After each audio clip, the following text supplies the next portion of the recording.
But as Kemi grew older, Adanna's cruelty only seemed to intensify. She would berate Kemi for the slightest infraction, subjecting her to harsh punishments and cutting remarks that left deep scars upon her spirit. And though Kemi longed to confront her stepmother, she knew that any protest would only result in further suffering. Once upon a time, in a small village, there lived a young girl named Kemi. Kemi was known throughout the village for her kindness and gentle spirit. But her life was overshadowed by the presence of her stepmother, Adanna, who had married Kemi's father after her mother's untimely death. From the moment Adanna entered their home, she treated Kemi with disdain and cruelty, favoring her only daughter Zara above all others. While Zara was showered with affection and gifts, Kemi was forced to toil from dawn to dusk, her days filled with endless chores and menial tasks. Despite the hardship she endured, Kemi remained steadfast in her resolve, finding solace in the beauty of the natural world that surrounded her. She would often wander into the nearby forest, seeking refuge among the towering trees and bubbling brooks, where she felt free from the oppressive presence of her stepmother. But as Kemi grew older, Adanna's cruelty only seemed to intensify. She would berate Kemi for the slightest infraction, subjecting her to harsh punishment and cutting remarks that left scars upon her spirit.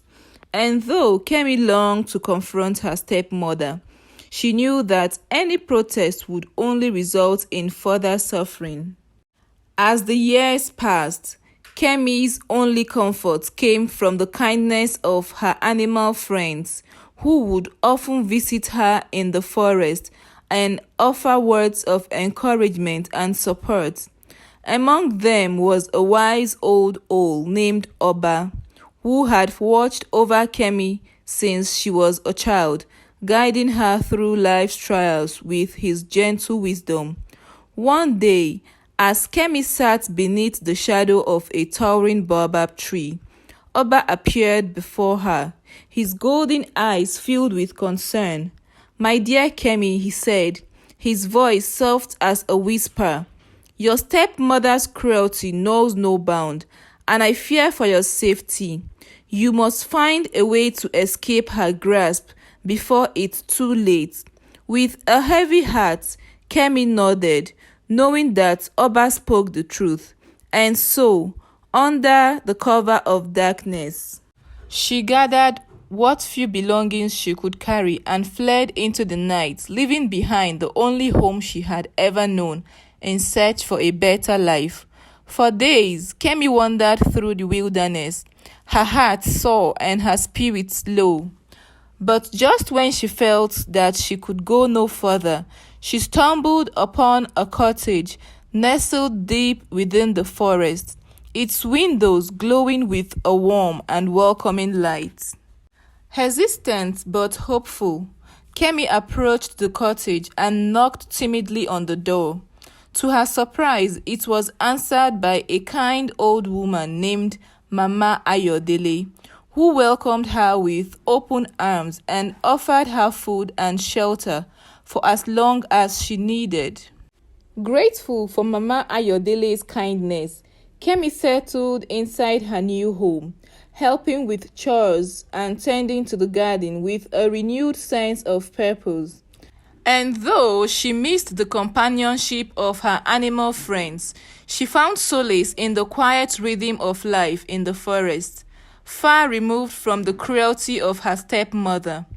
But even as Kemi began to rebuild her life, Adanna's malevolent presence loomed large in her thoughts, filling her with a sense of dread and unease.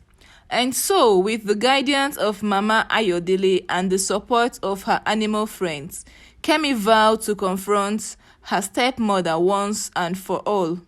Gathering her courage, Kemi set out for her old home, her heart pounding with anticipation as she reached near the village. When Kemi finally reached the village, she found it in a state of turmoil, with people whispering in hushed tones and casting wary glances in her direction. And as she made her way to her old home, she was met with a sight that filled her with dread. Adanna standing at the doorway, a cruel smile playing upon her lips. "Welcome home, dear Kemi," Adanna said, her voice dripping with venom. "I must say, I never thought I'd see the day when you would have the audacity to show your face in this village again. But I suppose I should have known better than to underestimate the power of a desperate child." Underrated by Adanna's taunts, Kemi stood tall and defiant, her eyes blazing with determination. "I have come to reclaim what is rightfully mine," she declared, her voice ringing out clear and strong. Enraged by Kemi's defiance, Adanna lunged forward, her fists and clenched in fury, but before she could strike, she was stopped by the arrival of Mama Ayodele, who had followed Kemi from the forest and now stood beside her, her presence a beacon of strength and support. "Enough, Adanna," Mama Ayodele said, her voice cutting through the tension like a knife. "Your reign of terror ends here and now. Kemi is a child of the forest, and she will no longer be subject to your cruelty." With a cry of rage, Adanna fled into the night, her footsteps echoing through the darkness as she disappeared into the shadows. And though Kemi knew that her stepmother's hatred would never truly be vanquished, she took comfort in the knowledge that she was free from her grasp at last. In the days that followed, Kemi returned to the forest with Mama Ayodele by her side, her heart filled with gratitude for the kindness and support she had received. And though her journey had been long and arduous, she knew that she had emerged stronger and wiser than ever before. And so, as the sun dipped below the horizon and the stars twinkled overhead, Kemi made a silent vow to honor the lessons she had learned and to never again allow herself to be bound by fear and cruelty. For she knew that true strength lay not in power or wealth, but in the courage to stand up for what is right and to forge a path of kindness and compassion in a world filled with darkness and strife.